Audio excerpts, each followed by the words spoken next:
Brent in Gulfport. You're on Winning at Life with Gregory Ricks. How can we help you, Brent? Yeah, I had a question on like on retirement and so forth. If I just hit like 50, I'm just turned 51, and I got to say 120,000 in a retirement fund, and then I got a 100,000 cash at hand in the bank, of course. But my question is it bad to have that cash sitting on hand, or should I invest it? I'm kind of reluctant to put it in the market. I don't want to spend it. If I want to start up a business or do something on my own, I don't want to have it tied up or I can't get to it. But at the same time, if it's just sitting there, it's not really doing anything. Is there better options, I guess, is what I'm getting at. It depends. And I know that's not helpful to you, so we're going to drill down on it a little bit. So tell me, on that 120,000 in your retirement account, how is that invested? It's an IRA. Right. It's an IRA, but inside of that IRA, what's the money doing? Remember, IRA is a wrapper. It's a tax wrapper, meaning it's growing tax deferred. It may have been, if it's a 401k type or deductible, it's pre-tax, but it's growing tax deferred, but that's not its investment. You didn't invest in an IRA. What that IRA is doing, the inside of what's in that IRA is it's in invested something. Could be CDs at the bank, or it could be stocks in the market. It's stocks and bonds. It's like 80-20. Okay, stocks and bonds. So there's where your risk is right now. So you've got another 100,000 in the bank, and that's kind of your safe money. So right. and here's where we get to figuring out, should some of this be shifted, is, okay, it's safe money, which tells me you've had it there a while. It also tells me you don't really want to risk that money unless you're changing your thinking about it. So if you're looking to put it somewhere, how long might you be putting it somewhere? That's, that's what I'm not sure on. Then it shouldn't move until you can define that. Or sometimes people have come to me and say, yeah, Gregory, I've got this 200,000 at bank. I need to put it to work. Is that your emergency money? Well, a little bit of it is. Okay, well, how much should emergency be? We'll call it 50. Okay, well, I've got 150,000 above that.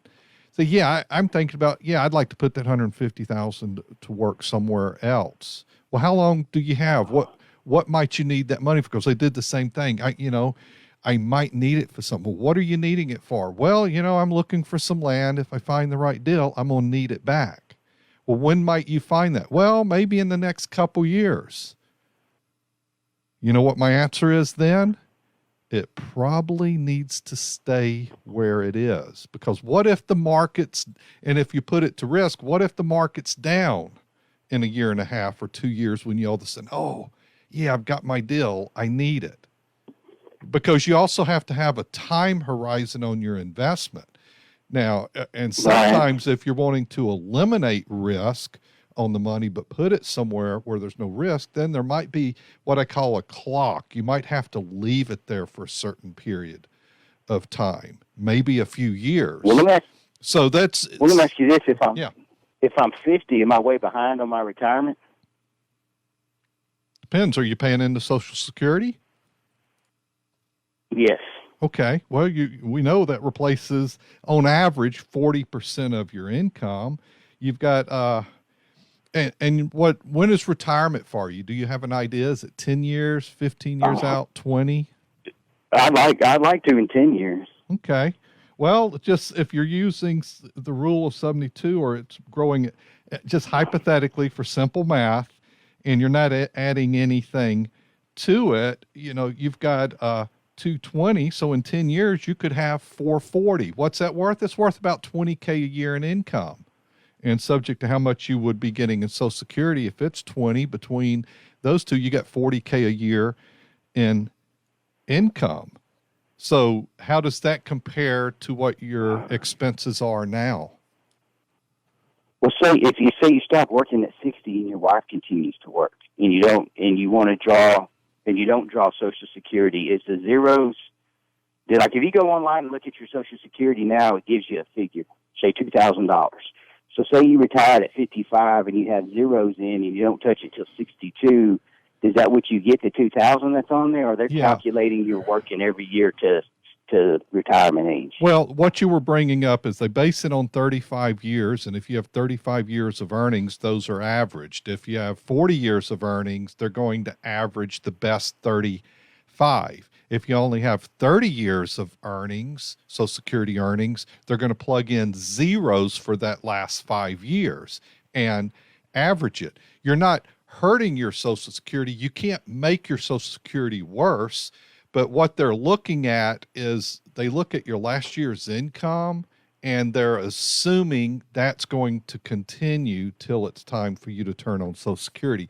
That's the assumption they're making. So if you short yourself, you're impacting it, but it's not that you're hurting it. They're just using an assumption going forward. So it could possibly be less than what they're estimating with that assumption by you stopping early. And then once again, it depends on when you turn on Social Security benefits. At 62, you're turning it on early versus at 67 where you're getting 100% of your work record. So those things play into your decision. And hey, that spouse might want to say, well, if you're retiring, I might want to retire. You thought about that?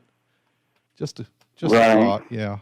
So you've got a lot of time going forward, but those are things you have to work out. And that's why I think income planning is important. That's why I think working with a financial advisor like the team at Gregory Ricks and Associates this is where you can have conversations, and it isn't necessarily you've got to give over control of your money or follow absolute their decisions. But some of this is where I think it's important that you are able to have conversations about this, how this works, put together a plan. And just because you put together a plan doesn't mean that's going to be absolute, because things change.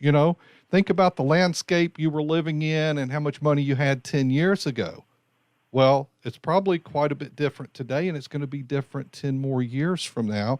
And maybe how you look at things, how you look at health as well. At 61, if you're retiring at 61, you're a bit early on Social Security, so you're more dependent on assets for a short period of time. But still, once again, that's turning it on early.